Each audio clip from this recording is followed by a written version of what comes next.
They say behind every great man stands a woman. But what if behind every powerful emperor, every glittering royal court, there was a hidden army?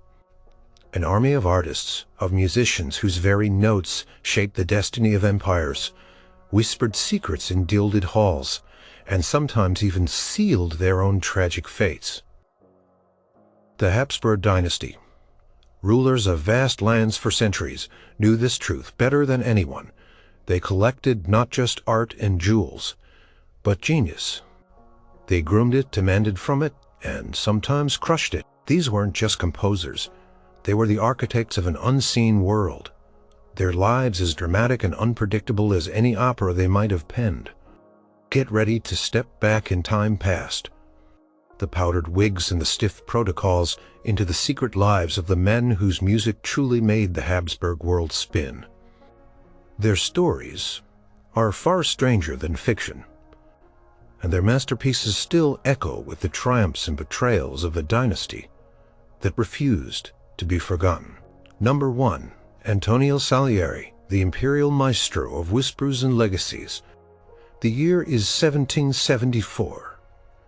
Vienna hums with the promise of change. Young Emperor Joseph II, fresh on the throne, is bursting with new ideas, a craving for efficiency, and a deep, complicated love for the arts. And right there, at the very heart of the Habsburg musical world, stands Antonio Salieri. Not the mythical villain of later fictions, but a real man, a master of his craft, who would spend nearly half a century at the absolute pinnacle of Viennese musical life. He wasn't just a composer. He was an institution, a gatekeeper, a teacher whose influence stretched across generations, touching the lives of giants like Beethoven and Schubert. Salieri's journey to this exalted position wasn't one of overnight sensation. Born in Legnago, Italy, in 1750, he was orphaned early. A common tragedy in that era, yet fate, or perhaps a sharp eye for talent, intervened. He was discovered by a Venetian nobleman, Giovanni Mocenigo, and then by Florian Leopold Gassmann, a highly respected composer and imperial Kapellmeister himself. Gassmann, recognizing the young Salieri's immense promise, brought him to Vienna. In 1766, imagine being a teenager plucked from your small town and dropped into one of the most culturally vibrant, politically charged cities in Europe. It was like being given the keys to a musical kingdom. He didn't just teach Salieri composition. He immersed him in the court's intricate social web, introduced him to the powerful figures who held the purse strings and shaped public opinion. This wasn't just about writing pretty tunes. It was about understanding the very fabric of court life, the delicate dance of patronage and expectation. Salieri absorbed it all. Learning Italian opera, French opera, even German Singspiel, he became fluent, not just in musical languages, but in the language of power. His big break came quickly. Gassmann's sudden death in 1774 left a void, and the ambitious 24-year-old Salieri was appointed Imperial Kapellmeister. This was more than just a job. It was a lifetime appointment, a position of immense prestige and power. He was responsible for all music performed at court, from grand operas to solemn church services. He oversaw musicians, managed budgets, and even advised the emperor on musical matters. It was a role that demanded not just creative genius, but sharp administrative skills and an unyielding diplomatic touch. Salieri understood the political nuances of court art better than anyone. He knew that an opera wasn't just entertainment. It was a statement. His work often reflected the Habsburgs' imperial ambitions and Enlightenment ideals. Take his opera Exer, Redarmus, for example. Premiered in Vienna in 1787, it was a massive success. Staged many times, it showcased his ability to combine dramatic power with accessible melodies, a blend that appealed to both the sophisticated court audience and the wider Viennese public. The story, originally from a French opera called Tarare, which he also composed, spoke of virtue triumphing over tyranny, a theme that resonated deeply in an age of rising revolutionary ideas. The music itself was rich, full of vibrant choruses and emotionally charged arias, demonstrating a mastery of operatic form that few could rival. But Salieri's most enduring legacy might not be in his own compositions, though he wrote over 40 operas, numerous oratorios, and a vast quantity of sacred music. It was in his teaching. For over 50 years, from 1780 until his death in 1825, Salieri served as the director of the Imperial Court Opera and the Hofkapellmeister, but also as a revered sought-after teacher of composition. His students were a who's who of the next generation's musical giants: Ludwig van Beethoven, Franz Schubert, Carl Czerny, Giacomo Meyerbeer, and even Franz Liszt received instruction from him.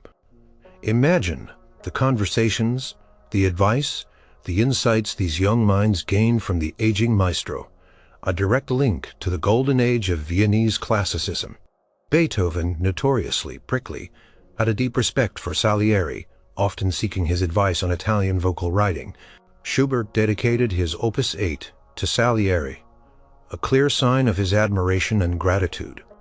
This was not a man consumed by jealousy. This was a man who fostered talent, who saw the future of music in his students. His personal life, though often overshadowed by later sensationalized narratives, seems to have been marked by a quiet devotion.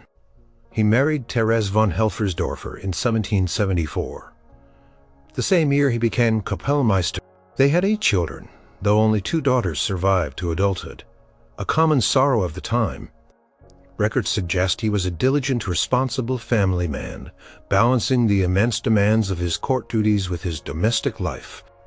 The infamous rivalry with Mozart, so vividly and inaccurately portrayed in later fiction, was in reality far less dramatic. While there might have been professional competition, as was natural between any 2 prominent artists in a bustling city, there's little historical evidence of the malicious sabotage depicted.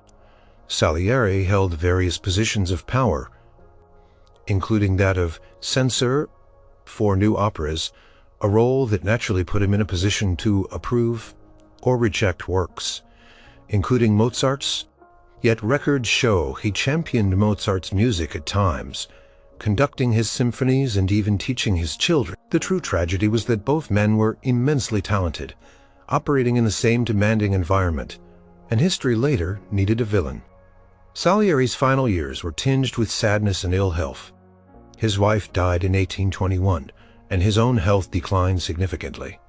He suffered from dementia in his last years, and false rumors of a deathbed confession about poisoning Mozart, fueled by Mozart's own delusional accusations in his final months, began to circulate.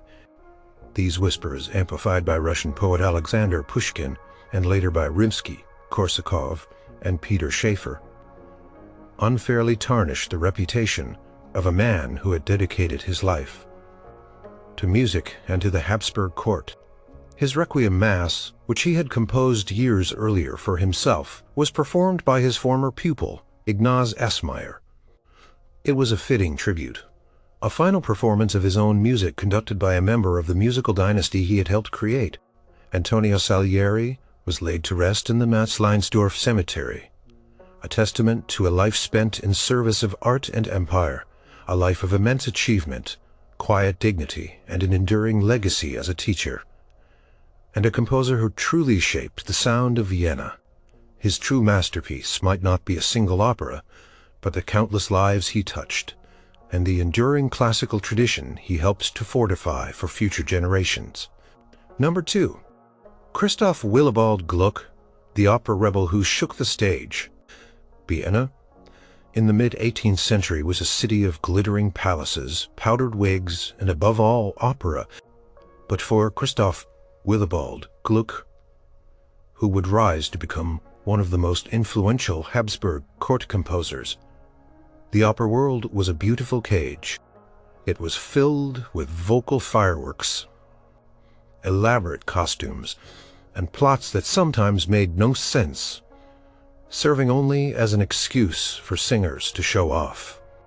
Gluck, a man of intense passion and even more intense conviction, was about to tear it all down and rebuild it with a revolutionary idea. The music should serve the drama, not the other way around. This was a concept so radical, it threatened to upend the entire operatic establishment. Born in 1714 in Eresbach, Bavaria, Gluck's early life was somewhat a mystery, filled with wandering and self-education. He wasn't born into privilege or a musical dynasty like some of his contemporaries. He studied in Prague, then Vienna, before heading to Italy, the birthplace of opera. There, he absorbed the bel canto style, the focus on beautiful singing and the elaborate ornamentation that defined the art form. His early operas, like Artiser's Primide in Milan in 1741, were successful following the standard Italian opera seria conventions. He was good at it. Very good. He wrote more operas, toured Europe, and gained a reputation. He even spent time in London meeting Handel and experiencing English oratorio. He seemed set for a comfortable traditional career, but Gluck was not one to be comfortable. He moved to Vienna in 1752, and the city, with its demanding court and sophisticated audiences, became his true home. Here he became Kapellmeister for Prince Joseph Friedrich von Sachsen-Hildburghausen, and eventually the imperial court took notice. He wrote charming French comic operas for Empress Maria Theresia's private theater at Schönbrunn Palace, pleasing the Empress with his elegant yet light touch. He became a fixture, a valued member of the court's artistic circle. He married Maria Anna Bergen in 1750, and their marriage was reportedly a happy one, though they had no children of their own. Later, adopting a niece. The seeds of his revolution, however, were already sprouting. Gluck felt that opera had become stagnant, too focused on the virtuosity of the singers, and not enough on the emotional truth of the story. The music, he believed, should push the drama forward, evoke genuine feeling, and resonate with the audience's soul, not just dazzle their ears. He found a kindred spirit in Ranieri da Calzabigi, an Italian poet and librettist, who shared his vision for reformed opera. Their first collaboration, Orphaned ed Eurydice, premiered in Vienna in 1762, was a bombshell. Imagine the audience reaction. Gone were the endless flowery da capo arias, where singers repeated sections with increasing ornamentation. Instead, Gluck offered a tightly structured, emotionally direct narrative. The music was lean, powerful, and utterly devoted to the dramatic action. Orpheus's grief over Eurydice's death, his descent into the underworld, his desperate plea to the gods, it was all conveyed with an unprecedented intensity. The chorus, usually a static background element, became an active participant in the drama, commenting on the action, expressing collective emotion. The ballet, too, was integrated into the plot, not just a flashy diversion. This was revolutionary. It wasn't just new music. It was a new way of thinking about theater. Gluck wasn't trying to just entertain. He was trying to move, to provoke, to make the audience feel the ancient Greek tragedy as if it were happening right before their eyes. The opera, though initially met with some resistance from those who loved the old ways, was ultimately a triumph. It resonated deeply with Empress Maria Theresia, who, while traditional in many ways, appreciated Gluck's earnestness and his commitment to dramatic truth. She bestowed on him a generous pension, cementing his position at court. But Gluck was restless. To truly implement his reforms, he needed a different stage, one perhaps less bound by Viennese conventions. So, with a shrewd eye for opportunity and a deep understanding of court politics, he moved to Paris. Paris was the intellectual capital of Europe, a city ripe for new ideas, but also a city deeply divided on musical taste. It was here that the Gluck-Piccinni controversy erupted, a fierce public debate between the supporters of Gluck's severe dramatic style and those of Niccolò Piccinni, who favored the more lyrical traditional Italian opera. This wasn't just a musical argument, it was a philosophical one, a clash between the French desire for dramatic clarity and the Italian love for vocal beauty. Gluck premiered revised versions of his operas, including Iphigenia and Alidid, and a French version of Orfeo et Eurydice in Paris. These works further solidified his reputation as a reformer. His Alceste, first performed in Vienna in 1767, also had a famous Parisian premiere in 1776. In its preface, Gluck famously articulated his manifesto: "I sought to reduce music to its true function, which is to serve poetry by means of expression, and by following the situations of the plot." This was not just a theoretical statement. It was a guiding principle for his entire career. Despite the controversies and the intense pressure, Gluck thrived in Paris. He was backed by Queen Marie Antoinette, Empress Maria Theresia's daughter, who had been his pupil in Vienna and remained a steadfast supporter. This royal patronage was crucial, shielding him from some of the fiercest criticism and ensuring his works were performed.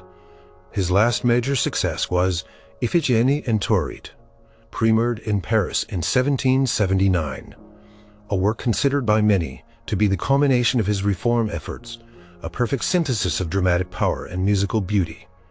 Gluck's life, however, was not without its shadows. He suffered a stroke in 1779, which severely curtailed his ability to compose. He returned to Vienna, a revered figure but increasingly unwell. He died in 1787 at the age of 73, having fundamentally changed the course of opera. His funeral was attended by many, a testament to his lasting impact. He wasn't just a Habsburg court composer, he was a global force, a man whose ideas reverberated across Europe, influencing generations of composers who followed, from Mozart to Wagner. He proved that opera could be more than just entertainment. It could be a profound expression of human emotion, a true fusion of music and drama. His masterpieces, born from a desire for truth and simplicity, continue to move audiences centuries later, a testament to the power of a single radical vision. Number 3. Georg Ritter the Younger, the Hofkapellmeister who bridged eras.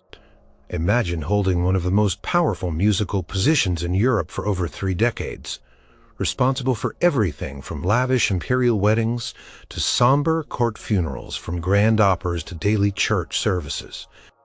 This was the life of Johann Georg Ritter the Younger, who from 1751 until his death in 1772 served as the first Kapellmeister to the Habsburg court in Vienna. He was a pillar of the musical establishment, a bridge between the Baroque and early classical eras, and a composer whose sheer volume of work is staggering. Yet his name is often overshadowed by the giants who came after him, despite his immense influence on the musicians who shaped the future, including a young Franz Joseph Haydn. Ritter's story is one of inherited talent and relentless dedication. Born in Vienna, in 1708 he was practically destined for a life in the Imperial Hofkapelle. His father, Georg Ritter the Elder, was already the first Kapellmeister, a revered figure who had held the post for years. Growing up within the hallowed halls of the Imperial Palace, surrounded by musicians, composers, and the very sounds of court life, young Georg had an unparalleled apprenticeship. He received a rigorous musical education, demonstrating early prowess as an organist and composer. His career began with a bang.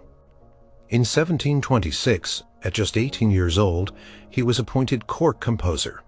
A remarkable achievement for such a young man. This early recognition set the stage for his rapid ascent.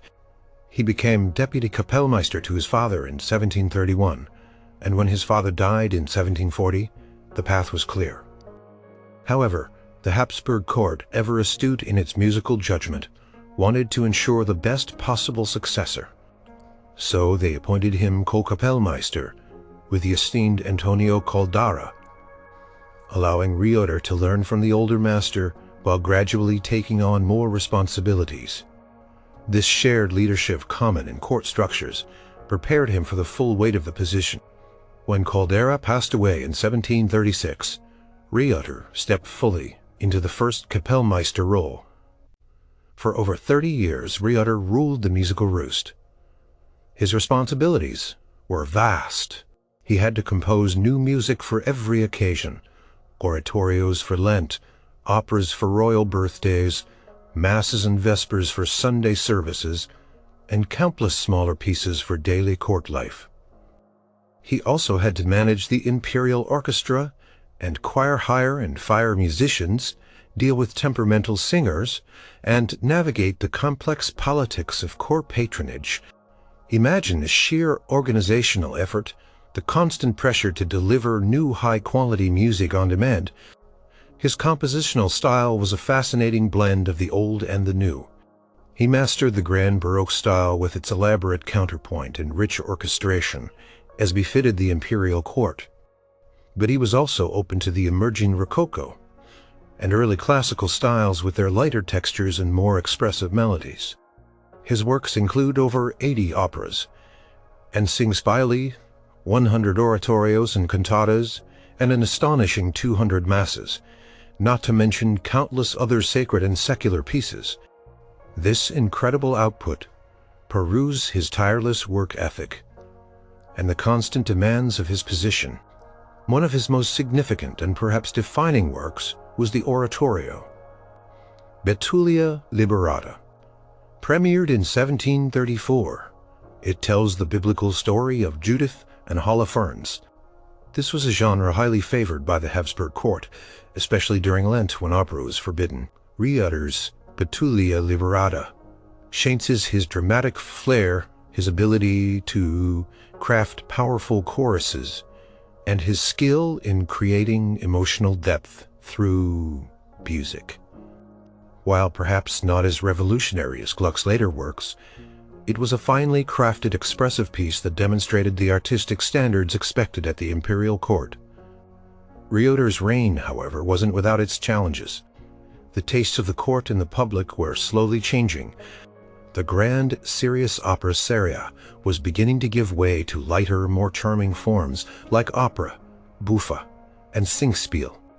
He also faced constant budget constraints. A perennial issue for court musicians, Empress Maria Theresia, while a patron of the arts, was also a pragmatic ruler, always balancing imperial grandeur with fiscal responsibility. Rieuter had to be resourceful, often reusing and adapting music to meet the court's insatiable appetite for new works. Perhaps Rieuter's most significant yet often overlooked role was his direct connection to the young Franz Joseph Haydn.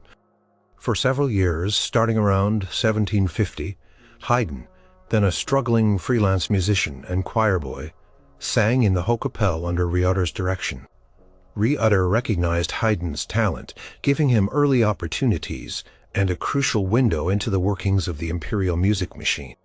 While Haydn never held a formal lifelong position as Kapellmeister, directly ambassador to their court, under Rieuter's guidance, shaped his understanding of orchestral and sacred music and prepared him for his later illustrious career with the Esterházy family, who maintained their own court in the Habsburg sphere of influence. Accounts describe Rieuter as demanding, but also fair, and he certainly provided a fertile environment for young talent to flourish. Rieuter's final years were still marked by composition and administration, but also by declining health. He died in 1772, leaving behind a monumental legacy of music and a perfectly functioning musical establishment for his successors. His funeral was a grand affair, reflecting his long and distinguished service to the Habsburgs. His music, while not as widely performed today as that of his contemporaries, like Haydn or Mozart, remains a vital record of a fascinating transitional period in music history, a testament to the immense skill and tireless dedication of a man. He was the steady hand that kept the musical machinery running, preparing the ground for the musical brilliance that was yet to come. Number 4. Antonio Caldera, the prolific Italian heart of Vienna's Baroque. Imagine being the most sought-after opera composer in Europe, juggling commissions from royalty, dukes, and emperors, all while churning out sacred music with breathtaking speed. This was the whirlwind life of Antonio Caldera, a composer whose name, though less known today than some of his flashier contemporaries, was absolutely synonymous with musical brilliance and incredible productivity. From 1716 until his death in 1736, he was the undisputed vice-Kapellmeister of the Habsburg imperial court, the very heart of its musical splendor. Born in Venice around 1670, Calderà emerged from one of Europe's most vibrant musical cities. Venice, with its gondolas, masked balls, and bustling opera houses, was a crucible of artistic innovation. Calderà began his career as a cellist, a skill that undoubtedly gave him a deep understanding of instrumental textures and melodic lines. He studied with Giovanni Legrenzi, a prominent Venetian composer, soaking up the rich traditions of Italian Baroque music. His talent was undeniable, and his career quickly took off. He held positions in Mantua and Rome, composing operas and oratorios that earned him widespread acclaim. But the ultimate prize, the glittering magnet for any ambitious composer, was the Habsburg court in Vienna. The Emperor, Charles VI, was a passionate and knowledgeable music lover, and he poured immense resources into his Hochkapelle. In 1716, Calderà received the coveted appointment as Vice-Kapellmeister, a role that placed him second only to the aging, revered Johann Joseph Fox. This was more than just a job. It was a permanent, well-paid position in one of the most prestigious musical establishments in the world. Calderà's life in Vienna was a blur of ceaseless creativity. He was expected to produce music for every conceivable occasion: operas for imperial birthdays and name days, serenatas for garden parties, cantatas for special court events, and, crucially, a vast amount of sacred music for the imperial chapel. Unlike the lavish secular entertainments, these sacred works were performed with solemnity and devotion, reflecting the deep piety of the Habsburg emperors. Calderà delivered his productivity. He composed an astonishing number of works during his time in Vienna. Over 70 operas, 30 oratorios, countless masses, motets, cantatas, and instrumental pieces. Imagine the sheer mental discipline, the constant flow of ideas required to maintain such an output. Contemporary accounts speak of his incredible speed and fluency. He could seemingly conjure up an aria or a chorus at a moment's notice, perfectly tailored to the occasion and the specific talents of the court singers. One of his most celebrated masterpieces, and perhaps the one that best captures the essence of his sacred style, is the oratorio Morte Sepultura di Cristo, Death and Burial of Christ. Premiered during Lent in 1724, when opera was forbidden, this work allowed for the dramatic power of the operatic stage to be channeled into a sacred narrative. It wasn't just solemn. It was deeply moving, full of expressive melodies, powerful choruses, and poignant moments that evoked the suffering and sacrifice of Christ. The Emperor Charles VI himself was said to have been deeply affected by these performances, often attending them with profound devotion. Calderà's oratorios were a cornerstone of Viennese Lenten musical life, and this particular work is often cited as a pinnacle of the genre. Life at court, however, wasn't just about endless composition. It was also about navigating complex social hierarchies, managing demanding singers, and sometimes dealing with subtle rivalries. Calderà, though immensely talented, was not without his detractors or competitors. Yet his unwavering dedication to the emperor and his unparalleled musical skill ensured his secure position. He worked closely with some of the finest librettists of the age, including Apostolo Zeno and the legendary Pietro Metastasio, whose texts would define the opera seria genre for decades. Their collaborations produced masterpieces that were performed across Europe, further cementing Vienna's reputation as a musical capital. Calderà's personal life remains somewhat less documented than his professional one. He was married to the singer Caterina Petroli, who performed in some of his works. Their lives were undoubtedly intertwined with the court's demands, traveling with the emperor and performing at various imperial residences. Despite the relentless pace of his work, he seems to have maintained a level of decorum and professionalism befitting his high office. His relationship with Fuchs, the elder Kapellmeister, was reportedly respectful, with Caldara deferring to Fuchs's experience while maintaining his own distinct compositional voice. Together, they represented the pinnacle of Baroque music at the Habsburg court, a partnership that ensured a steady stream of musical innovation and grandeur. Caldara's final years were still marked by active composition, despite the onset of health issues. He died in 1736, at the age of 66, after a lifetime of prodigious musical output. His death marked the end of an era for the Habsburg court, leaving a void that was eventually filled by his co-Kapellmeister, Georg Ritter the Younger. Caldara's influence was far-reaching. His sacred music continued to be performed and admired for decades, and his operas, though largely forgotten today, were the height of fashion in their time. He was a master craftsman, a composer who could bend music to his will, whether for the solemnity of a church service or the joyous celebration of a royal birthday. He was the true Italian heart of Vienna's Baroque, a testament to the Habsburgs' discerning taste and their relentless pursuit of musical excellence. Number 5. Johann Joseph Fuchs, the mastermind of musical rules. Imagine being tasked with training generations of composers, not just how to write notes, but how to think about music, how to build it from its very foundations. Johann Joseph Fuchs was that man, the grand architect of musical theory, whose influence extended far beyond the Habsburg court, where he served for nearly 40 years. He wasn't just a prolific composer, he was the author of Gradus ad Parnassum, a legendary treatise on counterpoint that would become the Bible for aspiring musicians for centuries, shaping the minds of everyone from Bach and Handel to Haydn and Mozart. Born in Hertenfeld, Styria, in what is now Austria. Around 1660, Fuchs's early life is not as well documented as some of his later contemporaries.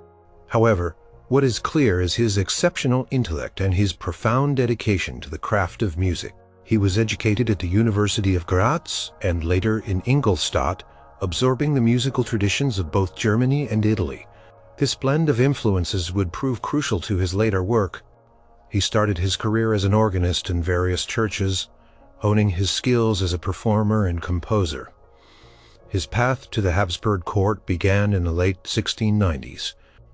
In 1698, he was appointed court composer, a significant step. But his real ascent came in 1713, when he became Kapellmeister to Emperor Charles VI, a position he held until his death in 1741. This was the pinnacle of musical power in Vienna, placing him in charge of the entire imperial musical establishment. His duties were immense, composing for every court occasion, from operas and serenadas to masses, oratorios and instrumental works, supervising the imperial orchestra and choir, and educating the next generation of court musicians. Fuchs's reputation was built on his mastery of counterpoint, the art of combining multiple independent melodic lines into a harmonious whole. He believed that this intricate interplay of voices was the very soul of music, the logical foundation upon which all other musical expression rested. He was a staunch traditionalist, valuing clarity, order, and expressive beauty above all else. His own compositions, particularly his sacred music, exemplify these principles. His masses, motets, and oratorios are masterpieces of Baroque polyphony, rich in texture and profound in their spiritual expression. One of his most ambitious and celebrated works was the opera Costanza e Fortezza, Constancy and Fortitude, premiered in Prague in 1723. This was no ordinary opera. It was a colossal production, specifically commissioned for the coronation of Emperor Charles VI as King of Bohemia.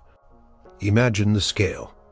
An outdoor stage with elaborate sets, hundreds of performers, and music designed to celebrate the glory and resilience of the Habsburg Empire. The plot, based on an episode from Roman history, was allegorical, full of virtues and triumphs, perfectly suited to a grand imperial celebration. The music was a tour de force, shouting Fox's mastery of both Italian opera seria, conventions, and his intricate contrapuntal style. It was a massive undertaking, a statement of imperial power and artistic sophistication, and it cemented Fox's status as a preeminent court composer. But Fox's most lasting contribution wasn't a single opera or oratorio, but a book. In 1725 he published Gradus ad Parnassum, Steps to Parnassus, a Latin treatise on counterpoint and composition. This wasn't just a dry textbook, it was a master class in musical pedagogy, presented as a dialogue between a master, Aloysius, representing Palestrina, and his student, Josephus, representing Fox himself.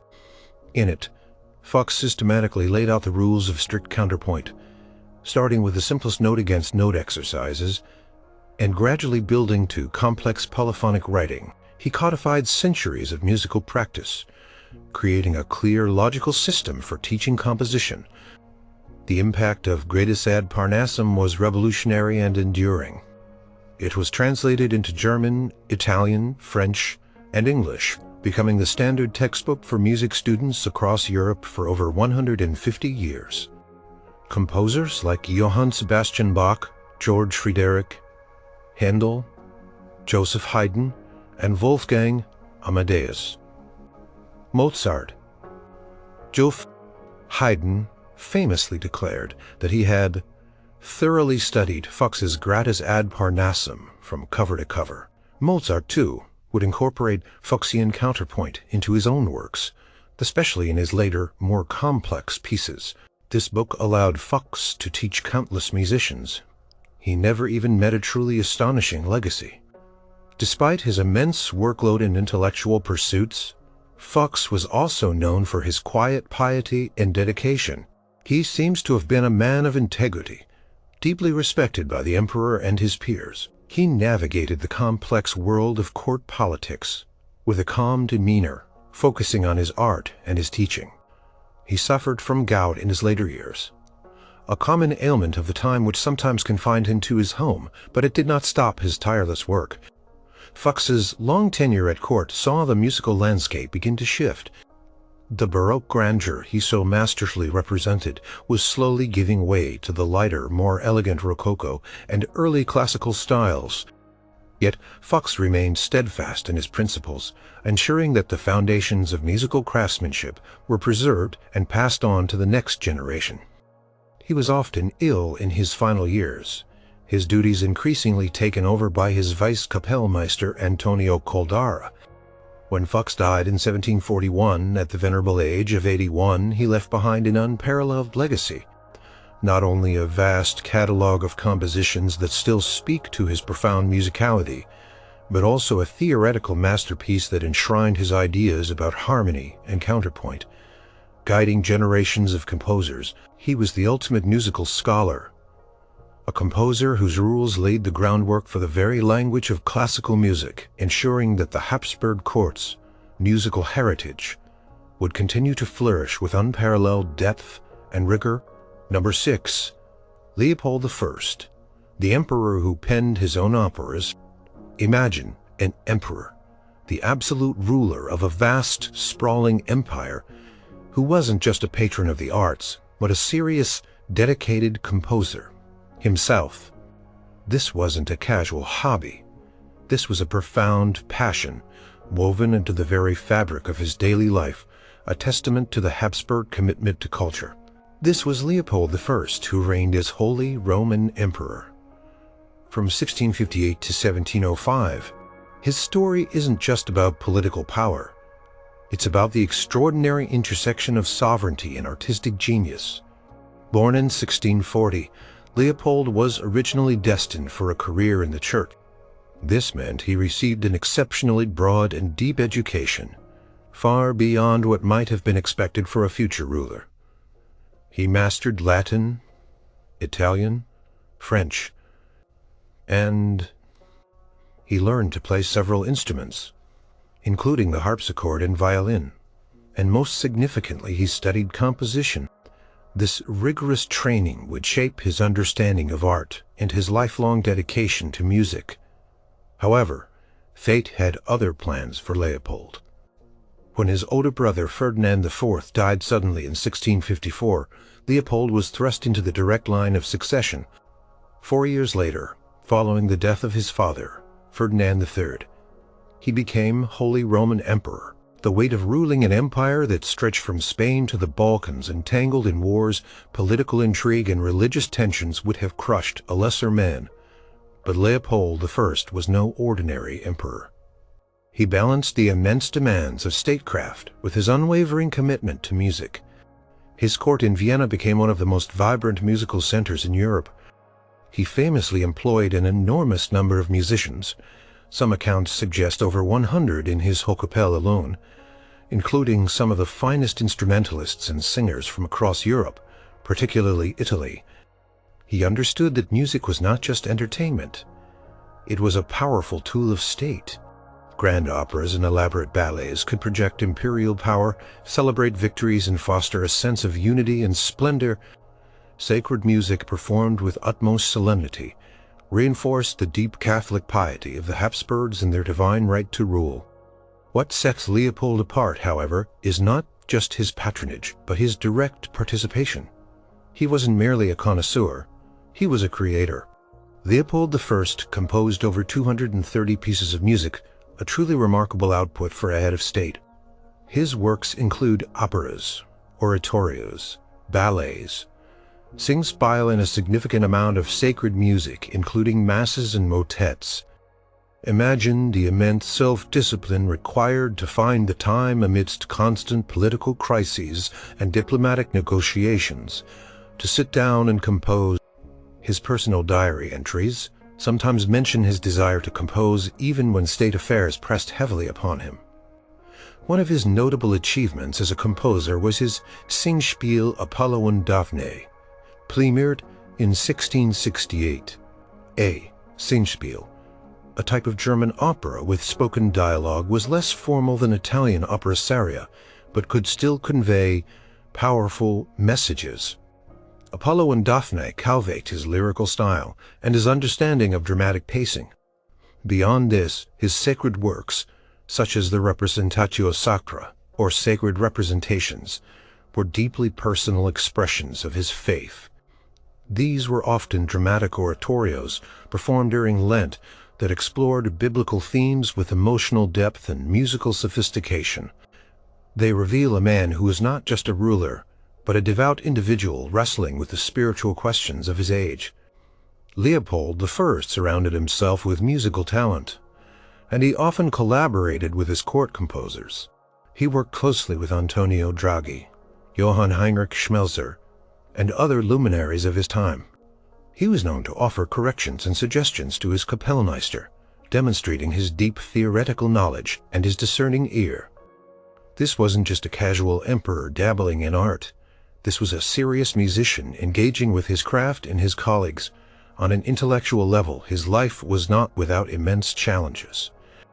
He faced the Ottoman siege of Vienna in 1683, a pivotal moment in European history, which he ultimately repelled. He navigated the complexities of the War of the Spanish Succession. He dealt with personal tragedies, including the deaths of his first 2 wives and many of his children due to illness, a stark reminder of the harsh realities of the era. Yet through it all, music remained a constant, a source of solace and expression. Contemporary accounts often marveled at his dedication. Visitors to the court would observe him attending rehearsals, playing an instrument with the orchestra, or even singing along with the choir. This hands-on approach fostered an incredibly rich and vibrant musical environment, setting a standard for imperial patronage that would last for generations. The very sound of the Habsburg court, its unique blend of Italian lyricism, German seriousness, and French elegance, was deeply shaped by Leopold's personal taste and creative output.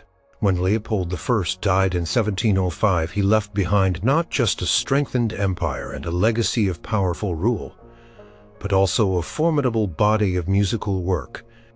His compositions, though not widely performed today, are a fascinating window into the mind of a remarkable ruler and a dedicated artist.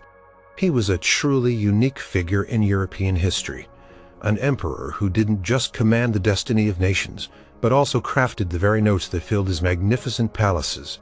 His life stands as a testament to the Habsburgs' belief that true power was not just political or military, but also deeply cultural and artistic. A symphony of statecraft and the soul. Number 7. Johann Heinrich Schmelzer, the violin virtuoso who defined Viennese baroque. Imagine a musician so brilliant, so revolutionary, that his instrument became synonymous with the very sound of a powerful empire. That was Johann Heinrich Schmelzer, the rock star of the 17th century. Habsburg court, a violin virtuoso who wasn't just playing notes, he was defining an entire musical style, a new language of sound that would captivate the emperor and shape the future of music. For decades, his dazzling skill and innovative compositions made him indispensable, propelling him to positions of unprecedented power for a commoner. Born around 1623 in Scheibs, Austria, Schmelzer's early life is shrouded in a bit of mystery. But what is clear is his meteoric rise. He wasn't born into a noble family. He built his career through sheer talent and relentless dedication. He arrived in Vienna in the 1650s, a city that was rapidly becoming a melting pot of European culture under the musical patronage of the Holy Roman Emperor. Ferdinand Schmelzer quickly made his mark as an extraordinary violinist. The violin, a relatively new instrument at the time, was still finding its voice. Schmelzer, with his dazzling technique and expressive playing, unlocked its full potential. He didn't just play the notes, he made the instrument sing, weep, and dance. His improvisations were legendary, and his ability to combine virtuosity with profound emotion was unmatched. He quickly became the principal violinist in the Imperial Hochkapelle, the emperor's personal orchestra. His talent wasn't limited to performance. Schmelzer was also a prolific and innovative composer. He was among the first German-speaking composers to write a significant body of purely instrumental music, particularly for the violin.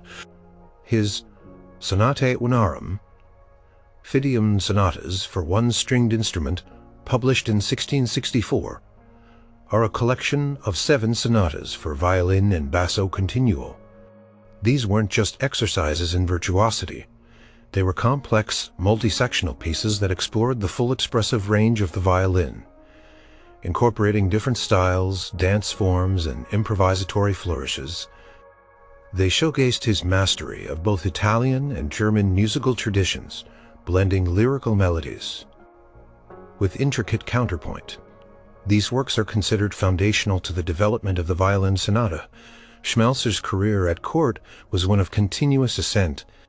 By 1669, Emperor Leopold I, himself a keen musician and composer, named Schmelzer Ballet Kapellmeister. This was a significant appointment, as ballet was a highly popular and elaborate art form at the Habsburg court, often integrated into operas and plays. Schmelzer composed numerous ballets and stage works, collaborating with playwrights and designers to create lavish productions that entertained the imperial family and foreign dignitaries. These works, often lost or incomplete today, were crucial in projecting the Habsburgs' cultural sophistication. His ultimate achievement came in 1671, when he was appointed Vice-Kapellmeister, a promotion that made him second only to the aging Antonio Bertali. And then, in 1673, Bertali died, and Schmelzer achieved the highest musical office, Imperial Kapellmeister. This was an unprecedented moment. For the first time, a German-speaking, non-Italian musician held the most prestigious musical position at the Habsburg court, a stronghold of Italian operatic tradition. This was a testament not only to his immense talent, but also to the emperor's progressive outlook and his recognition of Schmelzer's unique contribution. It marked a shift, a growing embrace of local talent alongside the revered Italian masters. as Kapellmeister Schmelzer was responsible for all music performed at court: operas, ballets, sacred music for the chapel, and incidental music for court events. He oversaw the vast musical establishment, managed musicians, and composed tirelessly. His works, from solemn masses to lively dance suites, were deeply ingrained in the daily life of the imperial palace. He effectively defined the Viennese sound of the late 17th century, a blend of Italianate brilliance and German structural rigor, characterized by his innovative use of instrumental color and dramatic flair. His life at court, though seemingly triumphant, was not without its shadows. The plague, a constant threat in 17th century Europe, tragically cut short his career. In 1680, during a devastating outbreak in Vienna, Schmelzer and his family fled to the town of Ebersdorf, but the plague caught up with them. Johann Heinrich Schmelzer died in September 1680, just a few years after reaching the pinnacle of his profession. His death was a significant loss for the Habsburg court and for the world of music. Despite the tragic brevity of his time as Kapellmeister, Schmelzer's influence was profound and lasting. He elevated the status of instrumental music, particularly for the violin, to new heights. He introduced a uniquely Viennese style that blended Italian virtuosity with German expressiveness. His imitative compositions and his pioneering role as a non-Italian Kapellmeister paved the way for future generations of Austrian composers. His student and successor, Heinrich Ignaz Franz Bieber, would carry forward many of Schmelzer's innovations, further developing the violin's capabilities. Johann Heinrich Schmelzer was not just a court musician. He was a visionary, a trailblazer whose notes echoed with the dynamism and evolving tastes of the powerful Habsburg Empire, leaving behind a legacy that reverberates even today.